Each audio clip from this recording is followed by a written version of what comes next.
इतनी पढ़ाई के बाद आपको क्या लगता है कि दुनिया के सबसे बड़े डिप्लोमेट कौन थे? मैं कहूंगा सबसे बड़े डिप्लोमेट एक श्री कृष्ण थे, एक हनुमान जी थे। नहीं, और बहुत बहुत सीरियस उत्तर दे रहा हूं मैं आपको कि अगर आप उनको कूटनीति के परिप्रेक्ष्य से देखें कि किस सिचुएशन में थे, उनको मिशन क्या दिया गया था, किस तरीके से उन्होंने हैंडल किया था। और हनुमान जी ने तो माने उसके साथ इतना इंटेलिजेंस भी और मिशन के आगे भी बढ़ गए थे। उन्होंने सीता को वो कांटेक्ट भी किया था, पूरी लंका की खबर ली, लंका को जला भी दिया उसके बाद। माने कैसे डिप्लोमेट निकले, माने ऑल पर्पस मल्टीपर्पस डिप्लोमेट। 10 बड़े स्ट्रेटेजिक कॉन्सेप्ट जो इंटरनेशनल रिलेशन मैं हर कॉन्सेप्ट का आपको एक महाभारत में इक्विवेलेंट दे सकता हूं कि अगर आप कहें अरे आज मल्टीपोलर वर्ल्ड है, उस समय भी अगर कुरुक्षेत्र के मैदान में क्या हो रहा था, वो मल्टीपोलर भारत था जिसमें अलग अलग राज्य थे। सबको कहा गया कि आप उनके साथ हैं, मेरे साथ हैं, एक दो नॉन अलाइन निकले बीच, जैसे बलराम थे या रुक्मा थे। या अब हम कहते हैं कि ग्लोबलाइज दुनिया है, इंटरडिपेंडेंस है, हम सब पे ये बाधाएं हैं, कंस्ट्रेंट। अर्जुन की दुविधा क्या थी? कंस्ट्रेंट ही थी कि वो इंटरडिपेंडेंट थे, इमोशनली इंटरडिपेंडेंट थे कि मैं अपने रिश्तेदारों के खिलाफ मैं कैसे लड़ाई करूं। पर वो भी वो फिजिकल मटेरियल इंटरडिपेंडेंस नहीं था, पर इमोशनल इंटरडिपेंडेंस था। या हम कभी कभी हम कहते हैं अरे पाकिस्तान ने ये किया वो किया, चलो हम स्ट्रेटेजिक पेशेंस दिखाते। स्ट्रेटेजिक पेशेंस का सबसे अच्छा उदाहरण जो है वो कृष्ण भगवान जिस तरीके से उन्होंने शिशुपाल को हैंडल किया कि 100 बार उन्होंने क्षमा किया, 100 बार, उसके बाद आपको पता उन्होंने किया क्या।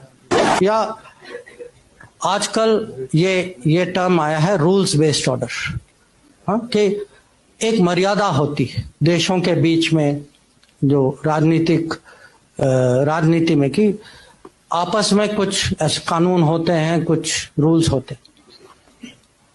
महाभारत की कहानी क्या है कि जो रूल्स का उल्लंघन करते हैं, जैसे कर्ण या दुर्योधन, वो अपने आखिरी समय में खुद उनको अचानक रूल्स याद आ जाती कि वो कहते हैं भाई ये नहीं करो क्योंकि ये रूल के मुताबिक, और पूरी जिंदगी जो है उन्होंने उसी रूल्स का उन्होंने पालन नहीं किया था। आज हम कभी कभी आपस में हमारी डिबेट होती है कि हमारे खिलाफ हमसे बड़ा देश। अब ये याद रखिएगा कि पांडव जो है, पांडव कौरव की प्रोपोर्शन जो थी वो 7-11 थी, कि वो छोटी फौज थी, उनके पास छोटी फौज थी पर बड़ी सोच थी, अनुशासन ज्यादा था, क्रिएटिविटी ज्यादा था, इंटेलिजेंस ज्यादा था, और श्री कृष्ण उनके साथ थे। और हम कभी कभी रेपुटेशनल कॉस्ट की बात करते हैं कि रेपुटेशन जो है कूटनीति में, राजनीति में भी, जिस पे आप भरोसा, अब भरोसा की मैं क्या कीमत बताऊं आपको, जिस पे भरोसा करते हैं उसकी जो वैल्यू जो है, पार्टी हो, आदमी हो, देश हो, रेपुटेशन की बहुत कीमत होती। और पांडवों की रेपुटेशन जो है कौरव से इतनी अच्छी थी, रेपुटेशन का बहुत फर्क पड़ा। और कभी कभी ये भी है कि जो बड़े गोल, जो लार्जर गुड के लिए कभी लोगों को माने टैक्टिकल एडजस्टमेंट करना पड़ता है।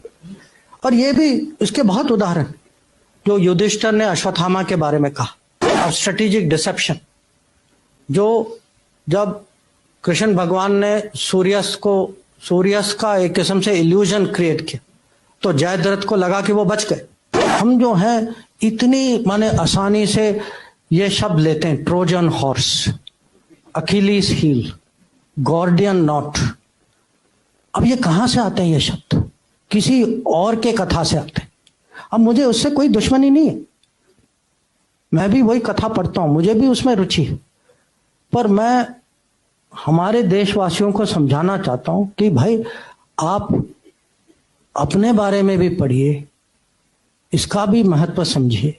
इंडियन स्ट्रेटेजिक कल्चर दूसरों के अनुभवों और दूसरे के कथाओं से नहीं बनेगी, इंडियन स्ट्रेटेजिक कल्चर इंडिया के एपिक से बनेगी।